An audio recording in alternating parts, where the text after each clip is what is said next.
राधा गोपाल की गोद भराई। 20 साल की राधा गर्भ के 7वें महीने में थी। उसकी शादी साल भर पहले लक्ष्मण कुमार से हुई थी। दहेज की रकम थी 70,000 रुपए। अरे बहू, जाओ जरा अंदर से मिठाई तो ले आओ। जाओ, जाओ। आराम से उठना, आराम से। हाँ। पर शादी के महीने भर में राधा के ससुराल वालों की तरफ से दहेज की मांग बढ़ गई। उन्होंने राधा को डराना धमकाना शुरू कर दिया। इन धमकियों की बेबस गवाही राधा की पड़ोसन और सहेली रामेश्वरी ने दी। अच्छा बहू, तुमने अपनी माँ को तो बता दिया है ना कि अगर लड़का हुआ तो स्कूटर फ्रिज देना पड़ेगा, और लक्ष्मण को नया धंधा शुरू करने के लिए सिर्फ 20,000 रुपए। अरे ऐसे क्या देख रही हो मुझे? अरे ये तो हमारे यहाँ रिवाज है। चल मिठाई ला, चल।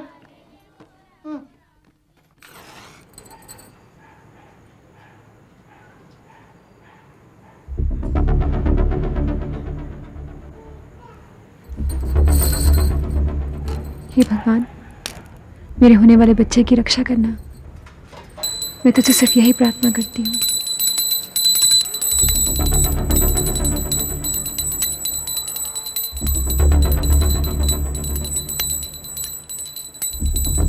राधा, जरा बच्ची के लिए दूध तो गर्म कर लो। जी माँ जी।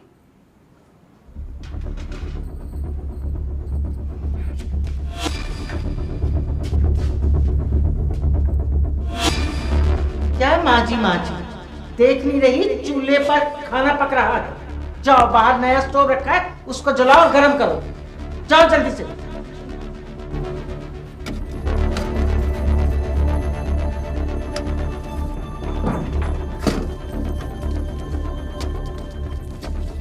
ये सब क्या है? नहीं, नहीं!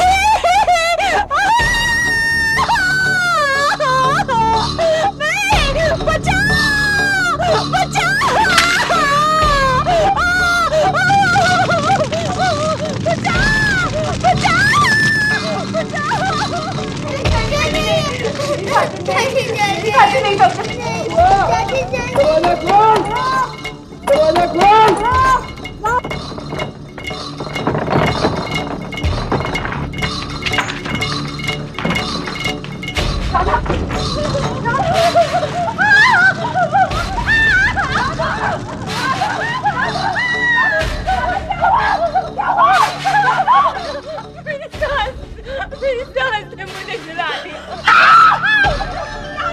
मतलब किसी ने नहीं जलाया तुझे?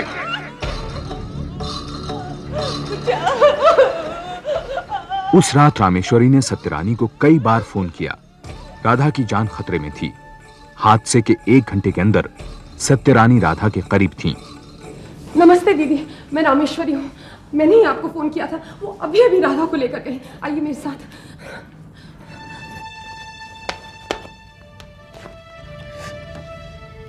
कांस्टेबल साहब, लोगों ने मुझे जलाने की कोशिश की। मेरे पति ने मेरे पे मिट्टी का तेल डाल दिया और मेरी सास ने मुझे जला डाला। कांस्टेबल साहब, मेरी माँ को बुला दो। मेरी माँ को कलकत्ता से बुला दो। कांस्टेबल साहब, मैं माँ को बुला दो। डॉक्टर, कैसी है वो? उसकी तबीयत? वो राधा,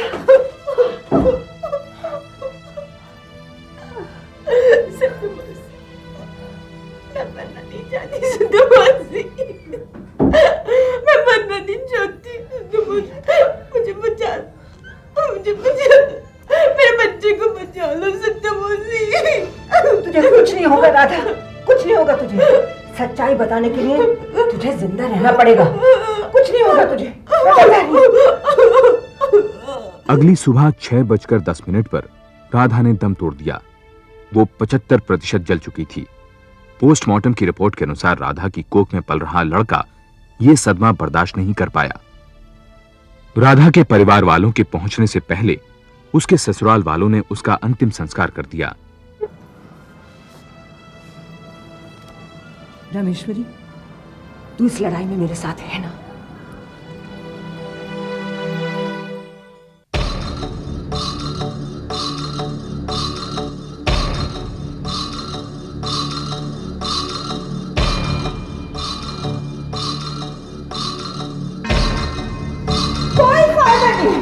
कोई फायदा नहीं है। इतने बड़ी बड़ी अदालतें, इतने बड़े बड़े वकील, लेकिन कोई फायदा नहीं। क्या आप देख रही हैं? राधा गोपाल के पेट में 9 महीने का बच्चा पल रहा था जब उसे मार डाला गया। मैं इसको जानती थी। ये मेरी बेटी बीना की सहेली थी। सत्यरानी राधा गोपाल के केस को लेकर नामी वकील और विमेन एक्टिविस्ट रीना समतानी के पास गईं। पिछले 2 साल से सत्यरानी की बेटी का केस लड़ रही रीना समतानी राधा का केस लड़ने को तैयार हो गईं। सत्यरानी की असली परेशानी थी राधा की मां, जो केस लड़ने से घबरा रही थी।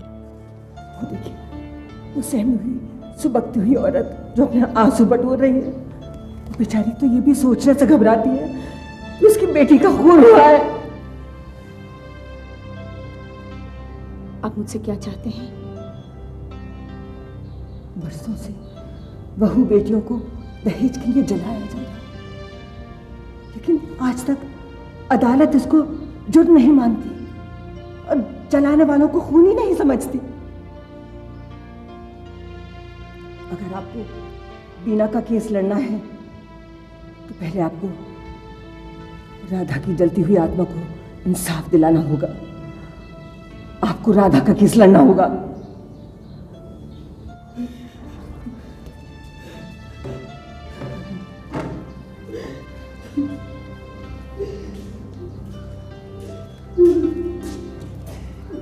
मामला सेशंस कोर्ट में पहुंचा।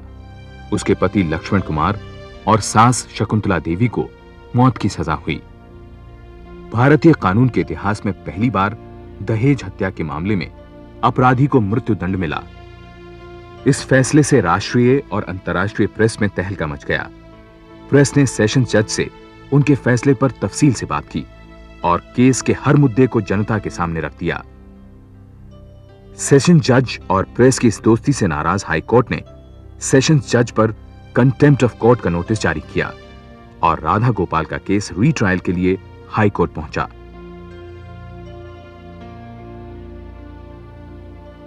आपकी बेटी को मारने वालों के खिलाफ कोई सबूत है जी आपके पास? कैसी अदालत है? माँ का दिल नहीं देखती, सबूत मांगती है। वकील साहब, आप रहने दो, आप ये केस ही खत्म कर। अरे क्या कह रही हैं आप? ऐसे हार मत मानिए, आप डरिए मत। आप कौन है और आपका इस केस से ताल्लुक क्या है? जज साहब, मैं इस दुखियारी औरत का हौसला हूं। मेरा नाम सत्यारानी है। 2 साल पहले राधा की तरह मेरी बेटी को भी उसके ससुराल वालों ने जलाकर मार डाला था। उसका केस तो अभी तक ट्रायल कोर्ट में सबूतों और गवाहों के बीच में जूझ रहा है। मैं चाहती हूं। ये आपकी बेटी का केस नहीं है। जो कुछ कहना है राधा की मां और उसकी वकील कहेगी। थैंक यू जी, that's all your honour. Your honour, मैं लक्ष्मण गोपाल को बुलाने की इजाजत चाहती हूँ। इजाजत है?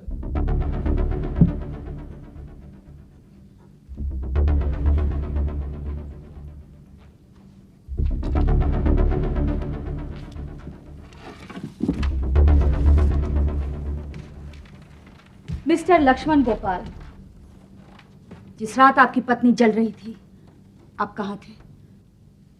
आप उनकी तरफ क्या देख रहे हैं? मैं आपसे पूछ रही हूँ, उस रात आप कहाँ थे?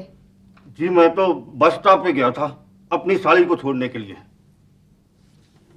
एक गवाह भी है, एक टैक्सी वाला। मैंने उससे माचिस मांगी थी। माचिस? सिगरेट जलाने के लिए? जी हाँ। कमाल है मिस्टर सिंह, अपने क्लाइंट की हर आदत से वाकिफ हैं आप। फिर क्या हुआ? फिर जी मैं जब अपनी साली को छोड़ के आया तो घर आते हुए दरवाजा बंद कर दिया। मुझे क्या मालूम था कि अंदर राधा चल रही है। जज साहब, मैं तो अपनी बीवी को बहुत प्यार करता था जी, कसम से। मैं क्यों उसे जलाता? मिस्टर गोपाल, मुझे लगता है आपको ठीक से सुनाई नहीं देता। शायद आपके पड़ोसियों ने वो चीखें सुनी और आप जो घर के अंदर थे कुछ नहीं सुन सके। मुझे तो ये ठीक नहीं लगता। मिस शमधानी, शायद पड़ोसियों के शोर मचाने की वजह से मिस्टर लक्ष्मण अपनी बीवी की आवाज नहीं सुन सके होंगे। मैं राधा गोपाल की सास शकुंतला देवी से पूछताछ करना चाहूंगी, योर ऑनर। इजाजत।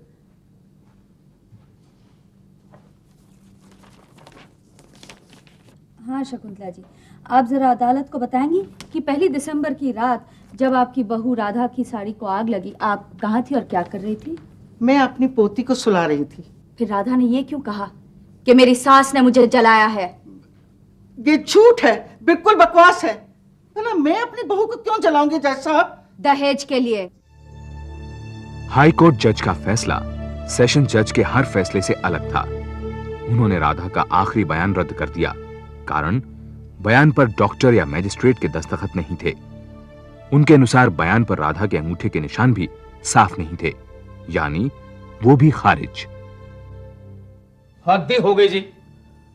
प्रोसिक्यूशन लॉयर को शायद इतना नहीं पता कि मरने से पहले राधा गोपाल का जो बयान था वो अधूरा था।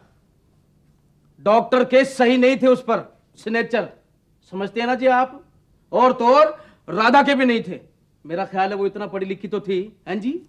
सिग्नेचर का मतलब होता है सही, समझते हैं ना आप? और उसके लिए उंगलियों की जरूरत होती है, और राधा के हाथ जले हुए थे। लेकिन बयान पे जो हल्का सा निशान था वो अंगूठे का था, और वो राधा का ही था। रिपोर्ट पढ़ी है ना आपने? प्रोसिक्यूशन, आप इस मुद्दे पर और बहस नहीं कर सकती। अदालत इस सबूत को नहीं मानती। लेकिन योर ऑनर, हाई कोर्ट जज के मत में इस हादसे का कोई चश्मदीद गवाह नहीं था।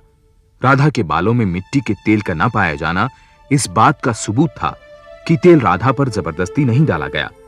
उनके अनुसार तमाम गवाहों के बयान अमान्य थे, क्योंकि सारे गवाह लक्ष्मण और शकुंतला के विरुद्ध थे, खासकर रामेश्वरी। रामेश्वरी देवी 4 जनवरी की रात 1982, उसे ठीक याद करके बताओ, उस रात क्या हुआ था? मुझे अभी भी याद है। उस रात को बहुत ठंड थी। हम लोग खाना बना के सोने जा रहे थे। एकदम से मुझे किसी के चिल्लाने की आवाज आई। तो जज साहब, उसने हमसे कहा कि दीदी, रामेश्वरी दीदी, मुझे मेरी सास ने जलाया है, मुझे मेरी सास ने जलाया। इससे पहले कि राधा कुछ बोलती, इस लक्ष्मण ने उसके मुंह पर हाथ रख दिया।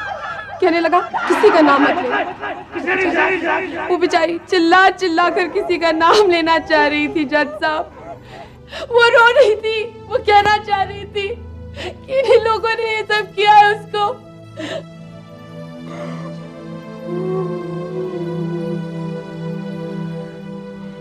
योर ऑनर, इससे ज्यादा और क्या सबूत चाहिए अदालत को?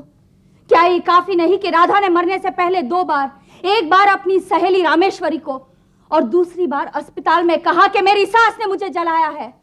हद ही कर दीजिए आपने तो, हैं जी। अगर किसी के कहने पर से अदालत ये मानने लग जाए तो फिर होगी छुट्टी।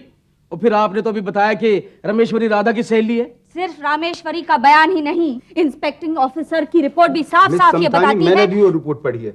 उस रिपोर्ट में ऐसा कुछ भी नहीं है जो राधा की सास की तरफ इशारा करता हो। राधा गोपाल को जिंदा जलाया गया है, इस बात का ना तो कोई सबूत ना कोई गवाह अदालत के सामने आया है। The court is now adjourned. High court ने केस लगभग बर्खास्त कर दिया। निराश राधा की मां कलकत्ते लौट गई। अब उनकी चिंता थी राधा की बहनों की शादी। अब सत्यरानी भी अकेली रह गई, केस के दांवपेच और राधा के ससुराल वालों से जूझने के लिए। और तू क्यों हमारे पीछे लगी है? अरे मैं भी देख लूंगी एक एक को, तो मेरा नाम भी। आप कौन होती है देखने वाली? मुझे कानून पर पूरा भरोसा है। हमारे फैसले का आधार होता है सबूत। जो सच है वही कानून मानता है। और अदालत के सामने जो कुछ पेश किया गया है उससे साफ जाहिर होता है कि लक्ष्मण गोपाल और शकुंतला देवी निर्दोष हैं। लिहाजा यह अदालत इन दोनों को बाइज्जत बरी करती है। इस फैसले के खिलाफ सत्यरानी ने हाईकोर्ट के अहाते में अपनी आवाज उठाई।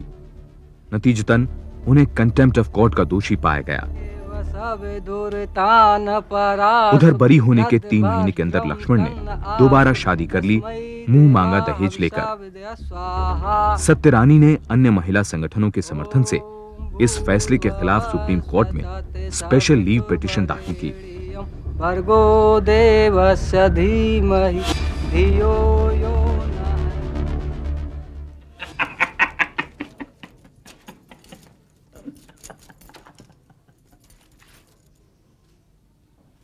आप राधा के खून से निर्मला को रंग रहे हो लक्ष्मण, इसके खून से किसको रंगोगे? निर्मला, तू अंदर जा। खून कभी छुपता नहीं, कभी नहीं छुपता खून। ये आप क्या कह रही हैं? सुना नहीं तुम्हें? तू अंदर जा, जा अंदर। देखिए, मैं आपको बहुत इलाज कर रहा हूं, मैं आपको बता रहा हूं। राधा तुझे छोड़ेगी नहीं, नहीं छोड़ेगी तुझे। वो किसी ना किसी रूप में जरूर आएगी।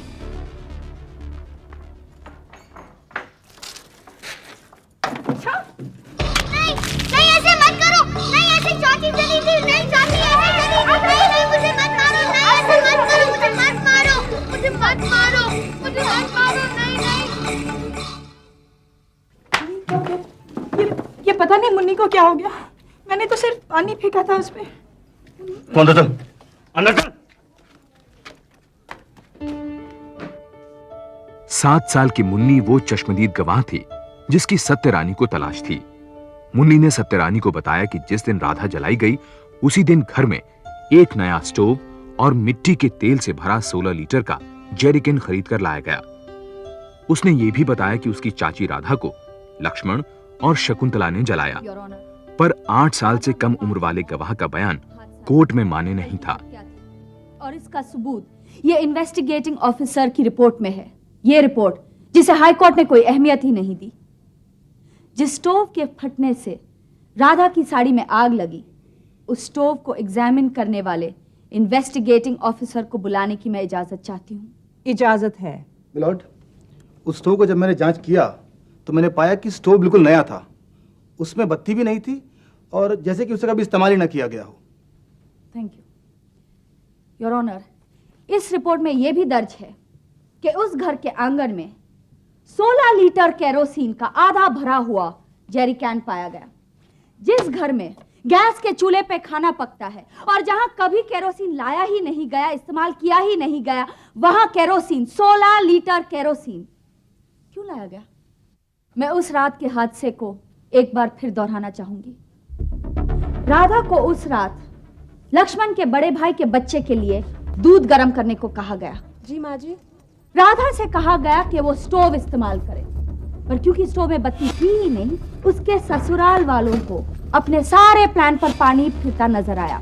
उनका गुस्सा भड़क गया। ये सब क्या? उन्होंने राधा को आंगन में बुलाया और आंगन में ही उस पर केरोसिन डाला गया और उसे जलाया गया।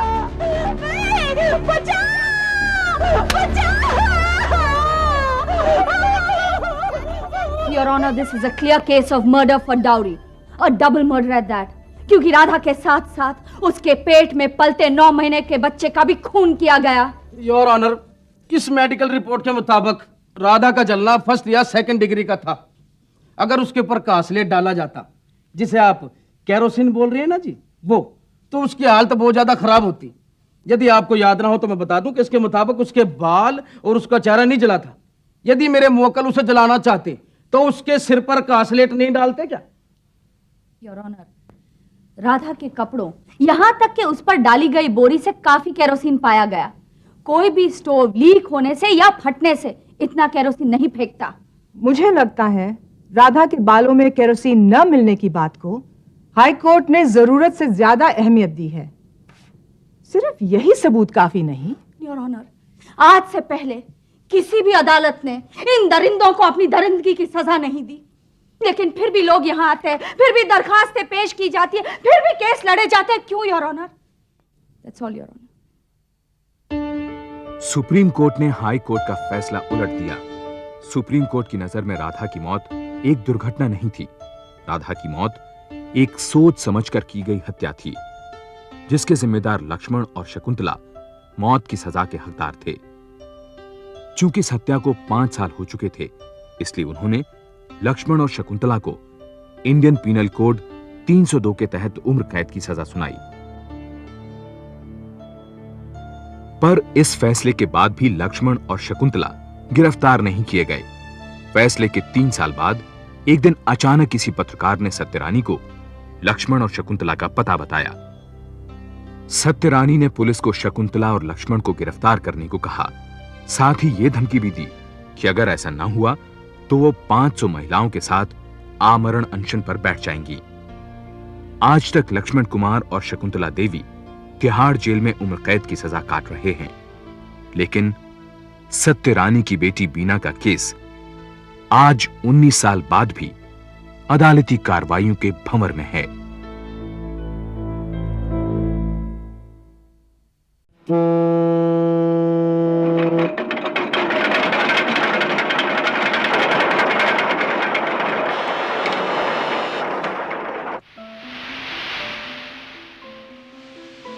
चौबीस अप्रैल सन 1961 इंडियन नेवी की फ्लैगशिप INS मैसूर ने बंबई बंदरगाह पर लंगर डाला। जहाजी कंपनी के सदस्य कैप्टन केशव मानिक नाना भॉय बहुत खुश थे। 6 महीने की लंबी यात्रा के बाद आज वो घर लौट रहे थे, और वो भी तय तारीख से 1 हफ्ते पहले। नाना भॉय को बेसब्री थी अपनी पत्नी सोफिया और तीनों बच्चों से मिलने की।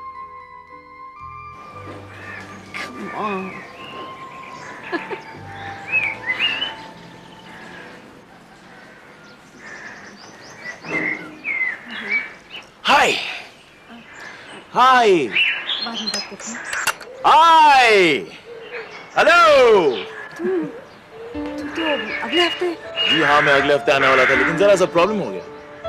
सोफिया के बर्ताव से यह साफ जाहिर था कि वो नाना के अचानक घर लौटने से नाखुश थी। अगले 9 दिनों में उसके रूखेपन और चिड़चिड़ाहट ने बहस और लड़ाई का रूप ले लिया। इस तनाव को कम करने के लिए नाना ने बच्चों के साथ फिल्म देखने का प्रोग्राम बनाया। And now we're getting late for the film. देखने कौन कब से तैयार होता है? Who's the fastest?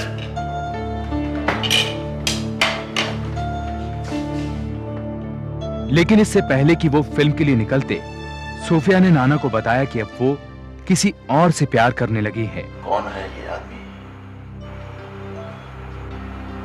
जो तुमने मुझे पिछले 10 साल में नहीं दिया, वो सब कुछ मुझे प्राण सलूजा ने 6 महीने में दे दिया। इतना प्यार, इतनी अटेंशन, इतना समय, सब कुछ दिया उसने मुझे।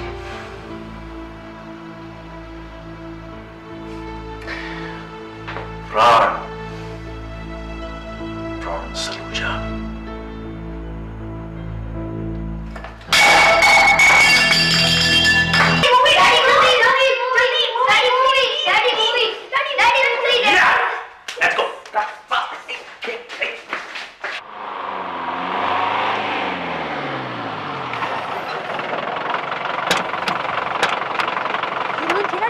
दोनों हीरो से प्यार करती थी। फिर क्या? दोनों हीरो की फाइट।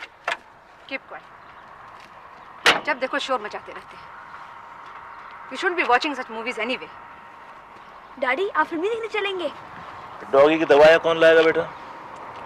और वैसे भी आपने मुझे सारी कहानी सुना दी। Anyway, enjoy yourself. 6 बजे पिक करने आऊंगा तुम सबको।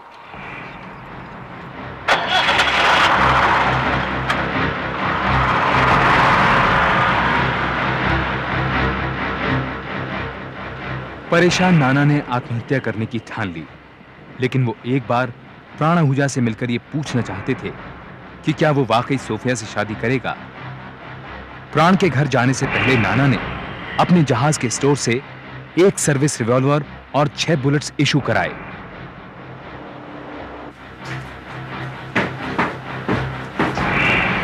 एक बंदूक और 6 गोली। सब प्रोफेशनल। Personal safety.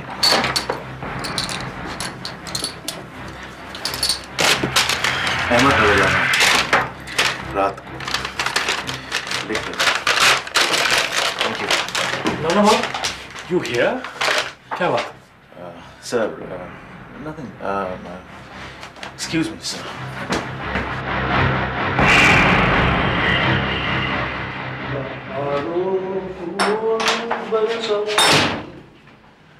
प्राण कहाँ है? सब ऊपर है, बोला मुझे जगाना नहीं।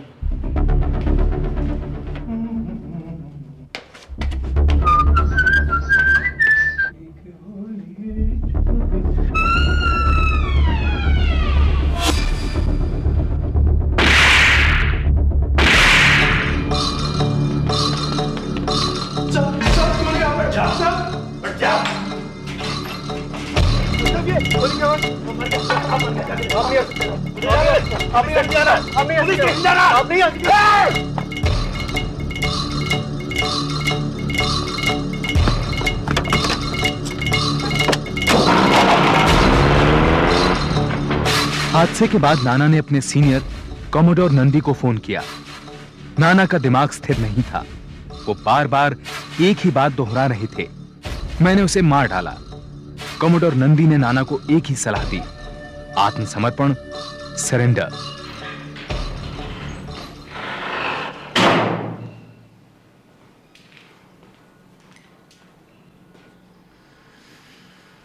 Sir. Captain, what is this? Get me arrested, sir. प्राण सलूजा का मैंने खून किया है। I surrender. आप होश में तो हैं? Do you know what this confession can do to you? Yes, sir. सच ये है कि प्राण सलूजा की लाश जीवन ज्योति बिल्डिंग में इस वक्त पड़ी है। I've killed him, मैंने उसे मार डाला है, सर। डेप्यूटी पुलिस कमिश्नर ने नाना भॉय को हिरासत में लेकर सिविल जेल भेज दिया। जल्द ही नेवी की सिफारिश पर कोर्ट ने उन्हें नेवल बेस INS कुंजाली पर नौसेना की हिरासत में रखने की अनुमति दी। नाना भॉय पर इंडियन पीनल कोड की धारा 302 के तहत प्राण सलूजा की हत्या का आरोप था।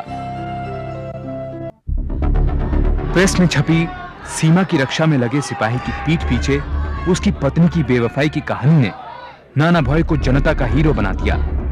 सुनवाई के पहले दिन कोर्ट के अहाते से लेकर फ्लोरा फाउंटेन तक हजारों लोगों की भीड़ थी।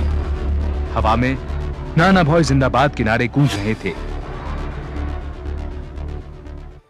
केस शुरुआत से ही विवादों से घिरा था। सरकार ने नाना भॉय की रिक्वेस्ट पर उन्हें अपना केस लड़ने के लिए 17,000 रुपए दिए। इस बात पर लोकसभा में हंगामा मच गया। सरकार पर नाना भॉय की तरफदारी का आरोप था। इधर प्राण सलूजा के परिवार ने केस से अपनी दूरी बनाए रखी। उधर कोर्ट में नाना भॉय ने 9 सदस्यों की स्पेशल जूरी के सामने प्लीड किया, नॉट गिल्टी। मेंबरान जूरी, प्रेस की रसीली सुर्खियों, शब्दों के जाल से बने भावनाओं को बहा देने वाले ये आर्टिकल्स, अक्यूज्ड की लुभा देने वाली पर्सनैलिटी, उसका ऑरा, उसका आला बैकग्राउंड, इन सब की चकाचौंध से बचकर कहीं दूर खड़े रहकर इस चमक धमक के पीछे पड़े उस मुजरिम को देखिए, उस कालिक को देखिए जो प्राण सलूजा के चिता से उठकर उस मुजरिम के चेहरे पर पुती है, जो आज इंसाफ मांगती है, सजा मांगती है, फांसी मांगती है। फांसी, फांसी केवल मर्डर के केस में दी जाती है, और यह मर्डर नहीं था। I can prove it was. सबूत है, गवाह है। मेरे पहले गवाह प्रेम सलूजा की बिल्डिंग का चौकीदार। केस की तह खुलने लगी। घटनास्थल पर सबसे पहले पहुंचने वाले जीवन ज्योत बिल्डिंग के चौकीदार और इंस्पेक्टर पालेकर प्रमुख गवाह थे। इस बात में कोई शक नहीं था कि नाना भॉय प्राण सलूजा के घर एक लोडेड रिवॉल्वर लेकर गए थे। ना ही इस बात को ठुकराया जा सकता था कि हत्या के वक्त कमरे में नाना भॉय और प्राण सलूजा के अलावा कोई नहीं था। बहस का मुद्दा था हत्या की वजह। दरअसल यह case murder due to grave and sudden provocation का है। मेंबरान जूरी मेरे क्लाइंट को उकसाया गया, ऐसे हालात पैदा किए गए कि उनको गुस्सा आया और वो हादसा घटा जिसमें प्राण सलूजा की जान चली गई। Sudden and grave प्रोवोकेशन, यानी किसी के भड़काने से अचानक गुस्सा आना और उसी गुस्से से कत्ल हो जाना। मेमोरानी jury, this is a premeditated cold blooded murder. उसने झूठ बोलकर पिस्तौल इशू करवाया और उसके बाद प्राण सलूजा के पास कत्ल के इरादे और प्लान से गया था। Thank you, that's all your honour. The court is adjourn. Jail में नाना के पास हजारों की संख्या में फैन मिल आती। नाना भॉय वी लव यू, नाना भॉय हम तुम्हारे साथ हैं। जहां एक तरफ प्रेस ने उन्हें हीरो बना दिया था, वहीं दूसरी तरफ सोफिया और बच्चों को ताने सहने पड़ रहे थे। इसका एहसास नाना को अपने बड़े बेटे टिडली की चिट्ठियों से होता। डियर डैडी, आप घर कब आएंगे? आप गुस्सा होंगे, लेकिन मैंने राहुल की पिटाई कर दी। He is no longer my best friend.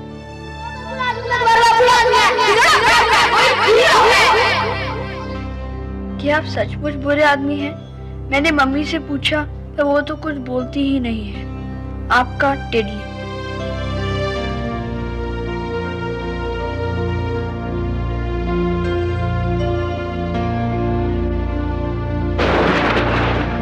Mrs. Sophia, Nana boy, will you please come to the witness box? Sophia, you've got to stand by him. उसको अब केवल तुम ही बचा सकती हो।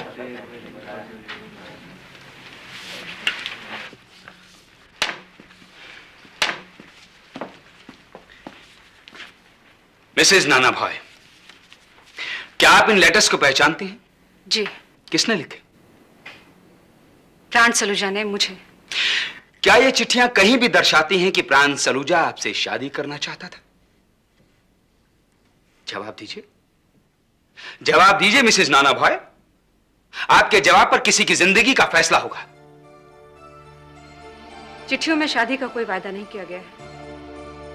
सोफिया ने प्राण की चिट्ठियों का सहारा लेते हुए कहा कि उसे खुद नहीं मालूम था कि प्राण उससे शादी करेगा या नहीं।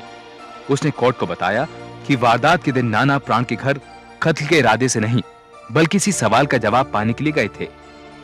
प्रोसिक्यूशन का मानना था कि सोफिया अब अपने पति को बचाने के लिए साफ झूठ बोल रही है, लेकिन डिफेंस लॉयर जे दारूवाला ने सोफिया का साथ देते हुए उस दिन के हादसे को एक नई रोशनी में समझाने की कोशिश की। कैप्टन नाना भाई, जब अपनी बीवी की बेवफाई का पता चला तो वो टूट गए। एक मायूस, हताश इंसान ने सुसाइड करने का फैसला किया। उसने झूठ बोलकर सर्विस रिवॉल्वर अपनी जान लेने के लिए लिया था। मगर उसके मरने के बाद उसके बच्चों का क्या होगा? क्या प्राण सलूजा वाकई सोफिया से शादी करेगा? उस शाम यही जानने के लिए मेरा क्लाइंट प्राण सलूजा के घर गया। अरे नाना, तुम वैसे बेडरूम में? सोफिया और बच्चों का क्या होगा? वो तुम्हारी प्रॉब्लम है यार, तुम संभालो। शादी का वादा किया तुमने सोफिया से, तो सो व्हाट? मैं ये जानना आया हूं कि तुम मेरे बच्चों को पागल हो गया हो क्या? इस तरह से हर एरी गरी राह चलती औरत के साथ शादी करता रहूंगा, उसके बच्चों को संभालता रहूंगा? यहाँ तो अनाथ आश्रम बन जाएगा यार। प्राण सलूजा, प्राण सलूजा सोफिया एरी गरी औरत नहीं है। तुमने सोफिया से शादी का वादा किया या नहीं? रिलैक्स, मैं सैकड़ों वादे करता हूं और इस तरह से हर वादा निभाता रहा तो हरम खोलने के लिए तुम जिंदा नहीं बचाना। प्राण मेरे बच्चों का नाता खोलेगा, मेरे बच्चों का नाता खोलेगा, मेरे बच्चों का नाता संभालेगा।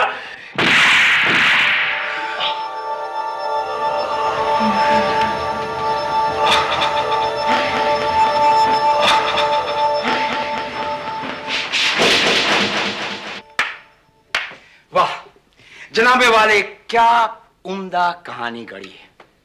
शब्दों के बेहतरीन इस्तेमाल से जज्बातों को क्या जगाया है, लेकिन ये सबूत नहीं है। प्रोसिक्यूशन लॉयर सौमित्र बोस के अनुसार हाथापाई की दलील में दम नहीं था। सरकारी क्रिमिनोलॉजिस्ट ने इस बात की पुष्टि की। उनके अनुसार नाना को गोली चलाने से पहले रिवॉल्वर का सेफ्टी कैच छुड़ाना पड़ा होगा, जो कि हाथापाई के दौरान मुमकिन नहीं था। इस दलील का सामना करने के लिए डिफेंस लॉयर दारूवाला ने कॉमोडोर नंदी को कोर्ट में पेश किया। कैप्टन नाना भॉय के सीनियर ऑफिसर उनकी अचूक निशानेबाजी के गवाह थे।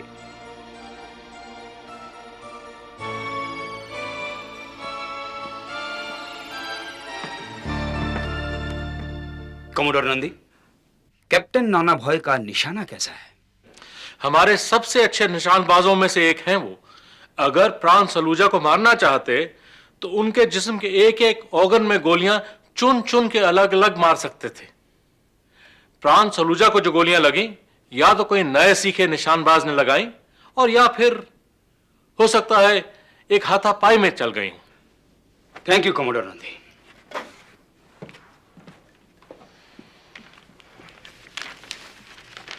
यह है डॉक्टर एबी बालिगा की रिपोर्ट, ये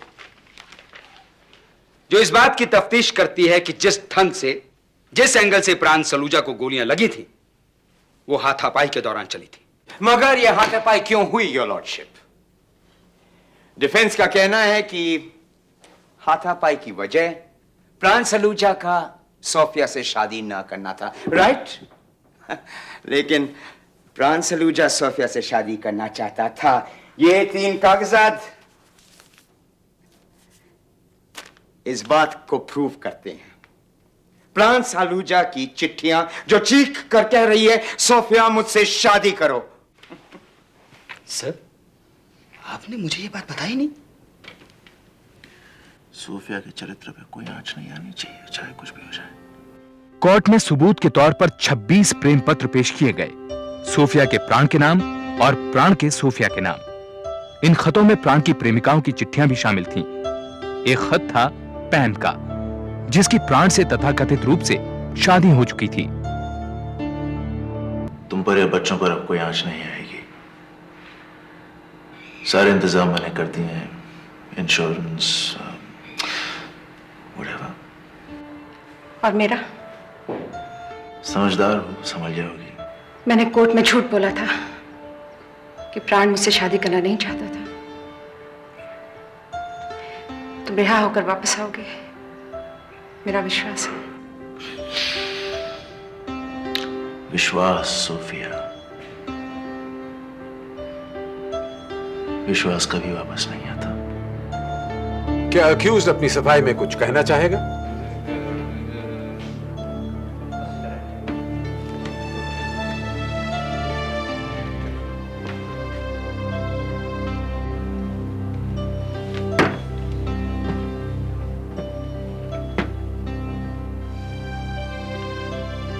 मैं अपनी सारी जिंदगी दूसरों के लिए जिया हूं सर, देश के लिए, बच्चों के लिए, सोफिया के लिए। सोफिया की वजह से उस हाथापाई में तो क्या, अब भी अगर मेरी मौत हो जाती है तो मुझे कोई फर्क नहीं पड़ता है। I did this because I love her. I did this for her honor, sir. I did this for your honor, Sophia.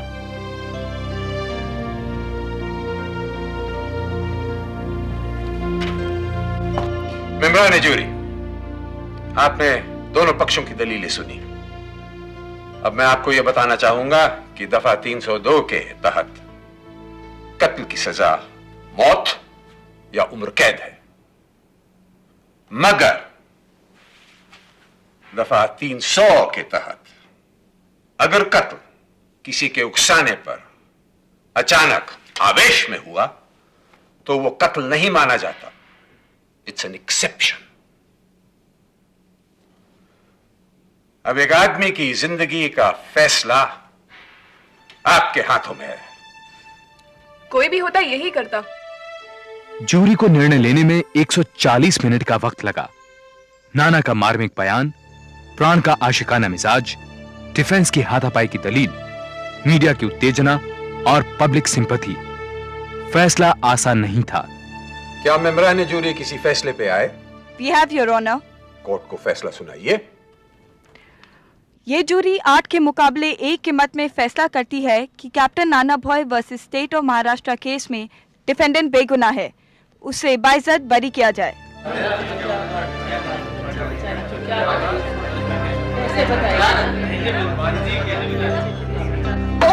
Order order, ये फैसला गलत है।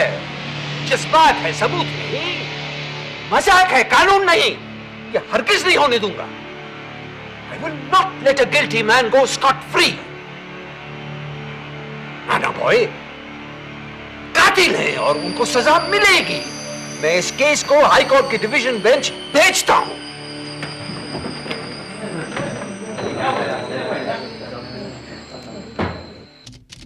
हाई कोर्ट में केस पर एक नए सिरे से बहस शुरू हुई। 9 महीने की बहस के बाद हाई कोर्ट ने कैप्टन नाना भॉय को इंडियन पीनल कोड की दफा 302 के तहत मुजरिम करार देते हुए उम्र कैद की सजा सुनाई।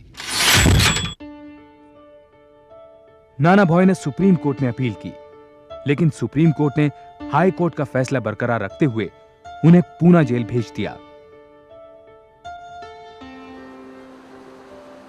सुप्रीम कोर्ट के फैसले पर पारसी कम्युनिटी और बंबई की जनता में तहलका मच गया। नेवी से भी इंसाफ की मांग तेज हो गई। अब नाना भॉय का मामला राष्ट्रपति को सुपुर्द कर दिया गया। 2 साल की जेल के बाद 1964 में राष्ट्रपति ने नाना भॉय को माफी दे दी।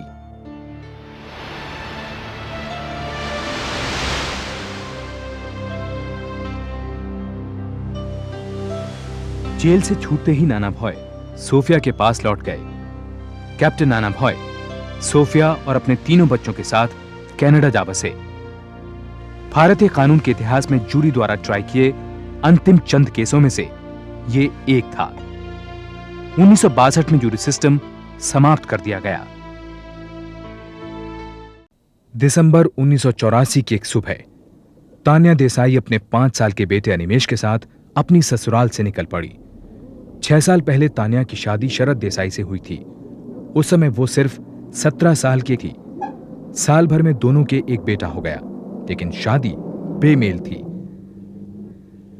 नए और आजाद ख्यालों वाली तान्या शरद के रूढ़िवादी संयुक्त परिवार के साथ निभा नहीं पाई। उधर शरद तान्या के चरित्र पर शक करने लगा। ऐसे में तान्या शरद को छोड़ कोटा निकल पड़ी अपने मां बाप के पास। अनिमेश, तुम्हें मालूम हम कहाँ आ गए? नाना नानी के पास।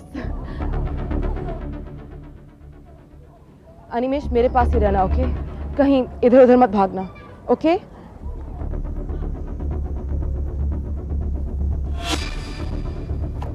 चलो। यही बच्चा है? हाँ यही है, चलो। कौन हो तुम? चलो उठा से, और निकल यहाँ से।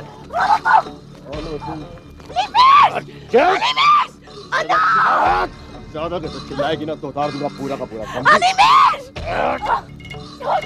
चलो निकलो यहाँ से, चलो चलो।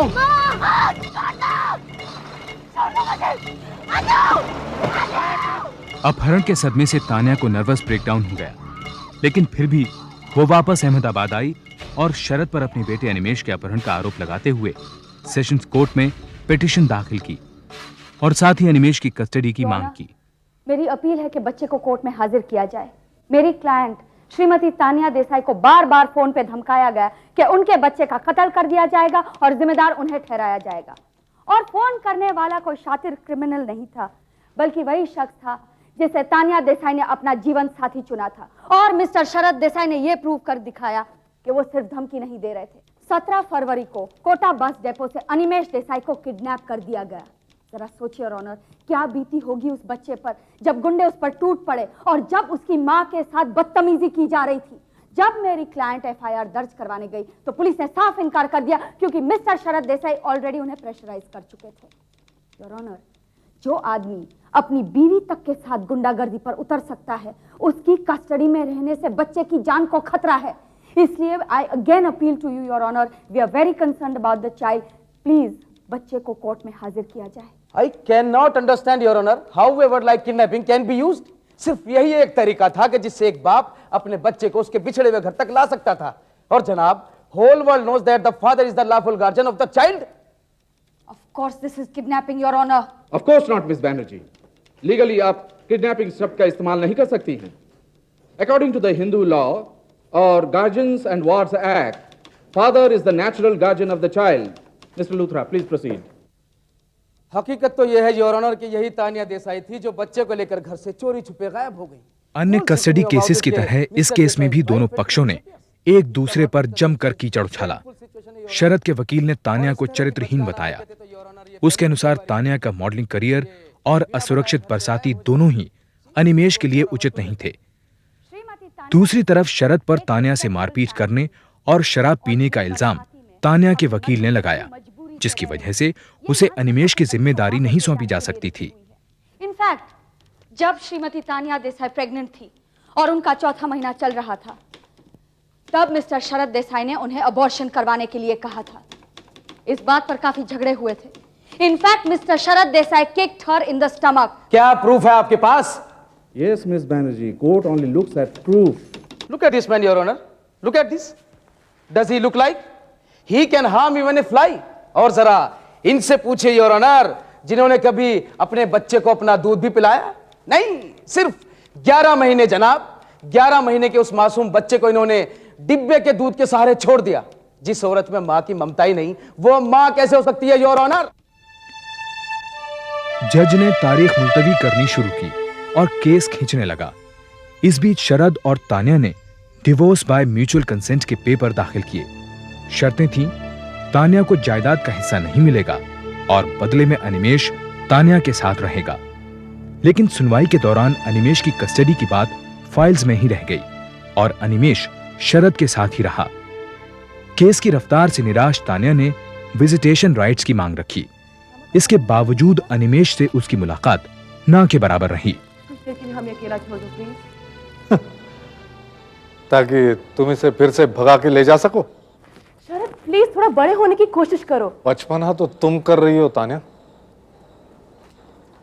हमारी पूरी फैमिली को बदनाम कर रखा है तुमने। तुम्हारी वजह से अनिमेष को इस माहौल में आना पड़ता है, मालूम? इनमें हम लोग जा रहे हैं। There some problem. डेंटिस्ट का अपॉइंटमेंट है, लेट हो जाएंगे, प्रॉब्लम हो जाएगी।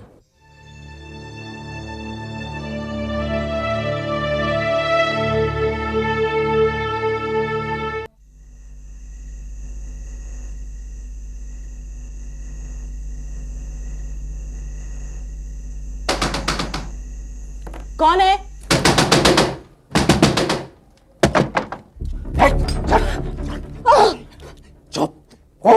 जरा बोले तो ये बिगाड़ दूंगा। हो कौन तुम? चुप रह। बहुत लंबी जबान है तेरी। हाँ, लेकिन हमें ज्यादा बोलने वाले लोग पसंद नहीं, समझी? सुन, कल कोर्ट में जरा भी बोली तो समझ गई? समझ चल चल चल।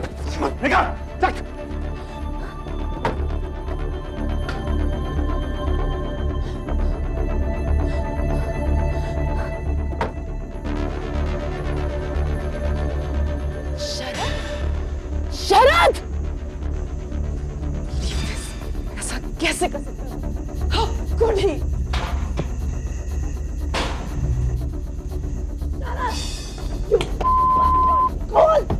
You bastard! You bastard! How dare you! Come back! आप सब कमीने, अगर हिम्मत है तो वापस आओ!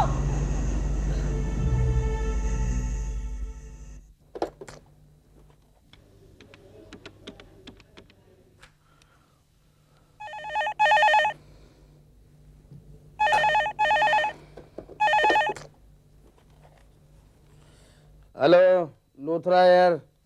हेलो लूथरा साहब, आई एम सॉरी, सो रहे थे क्या? हाँ देसाई साहब बोलिए। नहीं, ऐसा हुआ कि उसने मुझे देख लिया। अरे तो क्या फर्क पड़ता है उससे देसाई साहब, बाकी तो सब ठीक रहा ना। लेकिन आपको लगता है इस सब की वाकई जरूरत है? देखिए जैसा कहता हूँ वैसे आप करते रहिए, सब ठीक हो जाएगा। Okay, good night. Your honour, जिस बात का डर था वही हुआ। ये आज का अखबार, मॉडल की बरसाती में गुंडे। हाँ भाई, ये सब क्या है? मेरी भी नजर पड़ी थी इस न्यूज पर। जनाब, कल रात इनकी बरसाती में कुछ गुंडे घुस आए थे At 10 p.m. last night, some unidentified youths entered upcoming model Tanya Desai's Barsati residence, damaging her person and property. Police is looking in the matter. Your Honor, if yesterday thieves can come, today something else can happen, and tomorrow rape can happen. जनाब जरा सोचिए, अगर वो मासूम बच्चा वहां पर होता तो क्या होता? ये सरासर गलत है। For you तो everything is गलत है, सबको पता है, अखबार में छप चुका, देखिए। यही तो मेरा सवाल है कि ये छपा कैसे अखबार में? What do you mean, Miss Banerjee? News थी, छप गई, कैसे और क्यों का सवाल ही कहां उठता है? आप कोर्ट का समय जाया करने की कोशिश मत कीजिए। And from the very beginning, she is trying to confuse the repeated court. आप सीधे सीधे अपनी बात कहती क्यों नहीं, मिस बैनर्जी? बात बहुत सीधी और साफ है, योर ऑनर। मेरी क्लाइंट पूरी रात घर से बाहर निकली ही नहीं, यहाँ तक कि एफआईआर दर्ज करवाने के लिए भी नहीं। फिर यह खबर प्रेस तक पहुंची कैसे? इनका टेलीफोन का वायर भी कट हो चुका था। ऑब्वियसली जिस आदमी ने गुंडों को भेजा उसी ने यह खबर प्रेस तक पहुंचाई। अब सवाल यह उठता है कि आदमी था कौन? आप मिस्टर लूथरा। इसमें मेरा क्या इंटरेस्ट हो सकता है? ट्रू, आपका क्या इंटरेस्ट हो सकता है, लेकिन इनका इंटरेस्ट तो हो सकता है। योर ऑनर, कल रात का इंसिडेंट प्री प्लान था। मिस्टर शरद देसाई ने बहुत सोच समझकर कल रात का ड्रामा क्रिएट किया ताकि मेरी क्लाइंट का केस वीक हो जाए। You have no right to accuse my client like this. But point to note के उस बरसाती में ये इंसिडेंट हुआ और वो बरसाती बच्चे के रहने के लिए किसी भी तरह से सेफ नहीं है, योर ऑनर। योर ऑनर, मेरे सीनियर कलीग एक ही बात बार बार रिपीट कर रहे हैं कि बरसाती बच्चे के लिए सेफ नहीं है, और ये साबित करने के लिए वो इस हद तक उतर चुके हैं। जाते जाते वो गुंडे मेरे क्लाइंट को धमकी देके गए कि वो कोर्ट में अपना मुंह न खोले। She was even hurt. She was assaulted. So heaven did not fall. Big deal. When she is willing to expose her whole self, then small cut on the body does not matter. Model और actress बनना तो your honour इनके लिए बहुत पुराना सपना है, and she was looking for some publicity and glamour. You won't believe, your honour, इसके लिए ये किस लिमिट तक जा सकती हैं। Look at this. Modelling photographs, और हमने तो यहां तक सुना है कि इन्होंने अंडरगारमेंट्स तक के लिए मॉडलिंग की है। And still she calls herself a mother. Your honour, baby ask, papa papa what is mamma doing, and बेचारे पापा नो आंसर। ये औरत बच्चे को इज्जत की जिंदगी कैसे दे सकती है, योर ऑनर? मिसेस देसाई, ये सब क्या है? How can you explain all this? Your honour, it's my job. मेरे को ये समझ नहीं आ रहा कि मेरी मॉडलिंग का मेरी माँ होने के साथ क्या ताल्लुक है। My client, your honour, is in a legitimate profession और इतना कमा लेती है कि अपने बच्चे और अपनी जरूरतें पूरी कर सके। In some parts of the world, your honour, even selling of the body is a legitimate profession, but this is India. Hindu minorities और गार्डियनशिप एक्ट के सेक्शन 6 के अनुसार 5 साल से कम उम्र के बच्चे का अधिकार पिता की बनिस्बत मां को ज्यादा है, लेकिन पिता को नेचुरल गार्डियन माना जाता है। जज ने नेचुरल गार्डियनशिप को केस का आधार बनाया और शरद देसाई को बच्चे की कस्टडी दे दी। तान्या को हर हफ्ते गार्डियन कोर्ट में 2 घंटे तक अनिमेश से मिलने की अनुमति दी गई, अगर बच्चे को यह मंजूर हो तब। इस दौरान उसे अनिमेश को कुछ भी खिलाने पिलाने की छूट नहीं थी, ना ही वो उसे घुमाने ले जा सकती थी।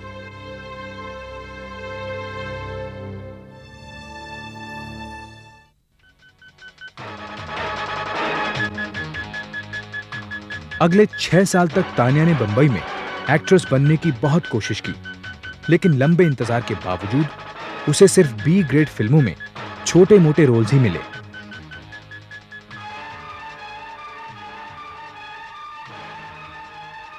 देखा अपनी मम्मी को? अच्छे घर के लोग कभी ऐसा करते हैं क्या?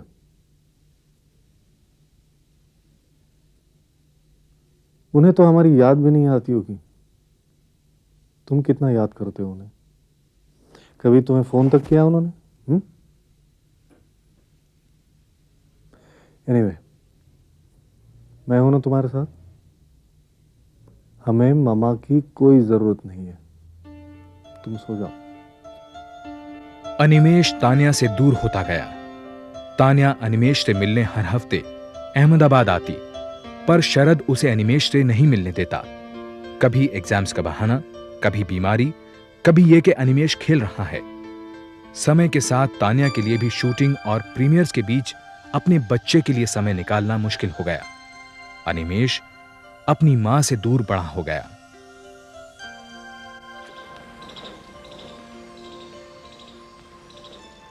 Happy birthday to you. Happy birthday to you. Happy birthday, dear Animesh. Happy birthday to you. Tanya, you are forgetting something. तुम इसे कुछ खिला नहीं सकती? चलो अनिमेश, देर हो रही। अभी तो मैं अनु से कुछ बात भी नहीं कर पाई। थोड़ी देर गाड़ी के पास रुक जाओ ना। चलो अनिमेश, मुझे देर हो रही है। चलो। कोर्ट ने इन्हें 2 घंटे बच्चे के साथ दिए हैं। मेरी रिक्वेस्ट है कि आप इस वक्त इन दोनों को अकेला छोड़ दें। अनिमेश, सुना नहीं तुमने? चलो यहाँ से। आज अनु का बर्थडे है। Why don't you understand? Animesh बोलो ना पापा से। तान्या की वकील ने शरद देसाई को कंटेम्प्ट ऑफ कोर्ट का नोटिस भिजवाया और ये इल्जाम भी लगाया कि वो कोर्ट द्वारा तान्या को दिए गए विजिटेशन राइट्स की तौहीन कर रहा है। मामला हाई कोर्ट पहुंचा।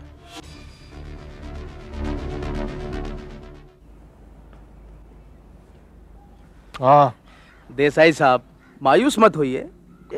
केस भी आपका है और ये बेटा भी आपका है। मुझे बहुत दुख है कि आपको फिर से दोबारा कोर्ट आना पड़ा, लेकिन आप देखिएगा ये केस हम लोग ही जीतेंगे। लेकिन लूथरा साहब, डर सा लग रहा है कहीं गड़बड़ ना हो जाए कुछ। अरे 6 साल से तो बच्चा आपके साथ है ही, and he is very happy with you. For him mother is a stranger now. My father was in Patiala district court. वो हमेशा कहते थे, मैंने बचपन से सुना है कि जिस दी डेट लेट होए उस दा केस सेट होए। मीनिंग टू से कि when dates are late then case is set. समझ गए? आइए चलिए। Item number 1, Tanya Desai versus Sharad Desai. Your Honor, this is a petition under Section 10, 11 and 12 of the Contempt of Courts Act 1971. Guardianship court ने मेरी client Tanya Desai को weekends पर अपने बेटे से मिलने की परमिशन ग्रांट की है, लेकिन मिस्टर शरद देसाई हमेशा इसमें अड़चन डालते रहे हैं। योर ऑनर, ये एयरलाइंस और होटल्स के रिकॉर्ड्स है। इससे प्रूव होता है कि पिछले 6 साल से हर महीने 2-2, 3-3 टाइम तान्या देसाई यहाँ आती रही। अपने करियर के स्ट्रगलिंग स्टेज में भी वो इतना भारी खर्चा उठाकर यहाँ आती, लेकिन जब वो यहाँ आती तो उन्हें टरकाया जाता। फोन पे उनसे कहा जाता कि अनिमेश को जुकाम है, अनिमेश बर्थडे पार्टी में गया हुआ है, अनिमेश इस वक्त शहर में नहीं है। योर ऑनर, बात दरअसल यह है कि तान्या जी जब भी अहमदाबाद आकर अनु से मिलती थी तो वो बहुत बहुत डिस्टर्ब हो जाता था। वो खुद ही उससे नहीं मिलना चाहता है, तो he used to cry sometimes, you know, तो मैं उसे कैसे फोर्स कर सकता हूँ? I know you're a very concerned father, Mr. Desai. क्या इसीलिए हाल ही में आपने दूसरी शादी की है? पब्लिक स्कूल की एजुकेशन, नए कपड़े, पर्सनल कंप्यूटर, इलेक्ट्रॉनिक गेम्स, ये सब के बाद शायद मिस्टर देसाई को लगा कि कुछ कमी रह गई है, इसलिए वो बच्चे के लिए एक नई माँ ले आए। ये मेरा पर्सनल मामला है, इसमें झांकने का आपको कोई हक नहीं। It is not your personal मामला, mister Desai. It concerns Animesh. Animesh को एक नई माँ की जरूरत नहीं, उसे जरूरत है अपनी माँ की, जो पिछले 6 साल से उससे दूर रखी गई है जानबूझ के। माय लॉर्ड, अनु मेरे साथ 7 साल से रह रहा है और मैं अच्छी तरह से जानता हूँ उसे क्या चाहिए क्या नहीं। That's where I beg to differ, Your Honor. इसलिए मैं कोर्ट से अपील करती हूँ कि ये clause that the mother can see the child if the child so desires, अगर बच्चा चाहे तो ये ड्रॉप किया जाए, क्योंकि पिछले 6 साल से बच्चे को माँ के खिलाफ भड़काया गया है। The child does not understand the situation clearly, Your Honor. The court will adjourn for the day. Mr. Luthra, final hearing से पहले मैं अनिमेश देसाई को अपने चेंबर्स में मिलना चाहूंगी। देखो बेटा अनिमेश, तुम जैसा चाहोगे वैसा ही होगा। आप क्या चाहते हो ये मेरे लिए जानना बहुत जरूरी है, लेकिन आप अगर चुप बैठे रहोगे तो मुझे कैसे पता चलेगा? ऐसे चुपचाप बैठने से तो काम नहीं चलेगा ना। अच्छा एक बात बताओ, तुम्हें मामा के साथ रहना अच्छा लगता है और अपने पापा के साथ रहना? हाँ, मैं बस अपने पापा के पास ही रहना चाहता हूँ। मैं अपने दादा दादी के पास रहना चाहता हूँ। प्लीज मुझे और कहीं मत भेजिए। आपकी मामा हमें बता रही थी कि इस समर हॉलिडेज में वो आपको गोवा घुमाने ले जाएंगी। It's a nice place Goa. नहीं, मुझे और कहीं नहीं जाना है। Okay, no problem. वहां नहीं जाना है तो कोई बात नहीं, लेकिन तुम अपने मामा से उनके घर में मिलने तो जा सकते हो, और जब मन भर जाएगा तो अपने पापा के पास वापस आ जाना। लेकिन पापा कह रहे थे कि अगर मैं उन्हें छोड़कर कहीं भी जाऊंगा तो उन्हें कुछ हो जाएगा, और वैसे भी मुझे गाड़ी में नींद नहीं आती। आपको गाड़ी में सोने के लिए कौन कह रहा है? मामा के पास तो घर नहीं है ना, उनके पास तो बस एक नई गाड़ी है। आपको किसने कहा कि मामा गाड़ी में सोती हैं? पापा ने। अच्छा, अगर मैं आपको ये बताऊं कि मामा के पास एक सुंदर सा घर है और वो आपको उतना ही प्यार करती हैं जितने आपके पापा, तब तो आप उनके पास जाना पसंद करेंगे ना? Okay. Right, will meet in court one last time, okay? दोनों तरफ के वकीलों की अपील और आर्ग्यूमेंट सुनने के बाद और अनिमेश से अकेले में मिलने के बाद इस बात में कोई शक नहीं रह जाता कि बच्चा अपने पिता के घर खुश है। लेकिन यह बात भी जाहिर हुई कि बच्चे को उसके पिता ने मां के खिलाफ भड़काने की कोशिश की है और अनिमेश को मां से मिलने से जबरदस्ती रोका है। कोर्ट तान्या देसाई को बच्चे की टेम्पररी कस्टडी का अधिकार देती है और मिस्टर शरद देसाई के लिए ऑर्डर है कि वो बच्चे को 2 महीने की छुट्टियों के लिए मां के पास भेज दें। उसके बाद मैं एक बार फिर से केस रिव्यू करना चाहूंगी।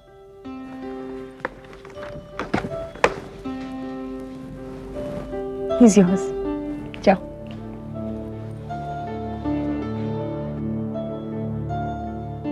मुझे कहीं भी नहीं जाना है पापा, मैं आपके साथ ही रहूंगा। पापा प्लीज लेट्स गो होम। बेटे इकट्ठे रहेंगे, प्लीज मेरे साथ चलो। नहीं, मम्मी, अनिमेश प्लीज मैं पापा के साथ ही रहूंगा। मुझे मालूम है तुम्हारे पापा ने ये सब तुम्हें सिखाया, प्लीज मेरे साथ बाहर चलो। मामा मुझे छोड़ दो, मामा मैं पापा के पास ही नहीं अनु, मेरे पास रहोगे तुम। मामा please understand, why don't you understand? Please Anu, please मेरे साथ रहो। I promise I'll be good to you.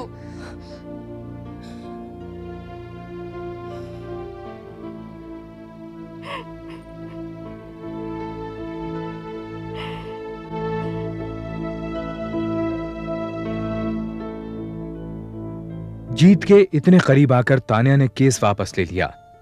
उसके वकील ने कई बार उसे कस्टडी केस जारी रखने को कहा, लेकिन तान्या ये केस और नहीं लड़ना चाहती थी। मां बाप के 8 साल लंबे कानूनी दांवपेच के बीच अनिमेश पिस गया था। तान्या को यह भी महसूस हुआ कि अनिमेश अपने पिता और सौतेली मां के साथ खुश है। आज तान्या देसाई एक जानी मानी फिल्म और टेलीविजन एक्ट्रेस है। अनिमेश हर गर्मी की छुट्टियों में अपनी मां के पास जाता है। आज तक केस वापस लेने के अपने फैसले पर तान्या को कोई अफसोस नहीं है।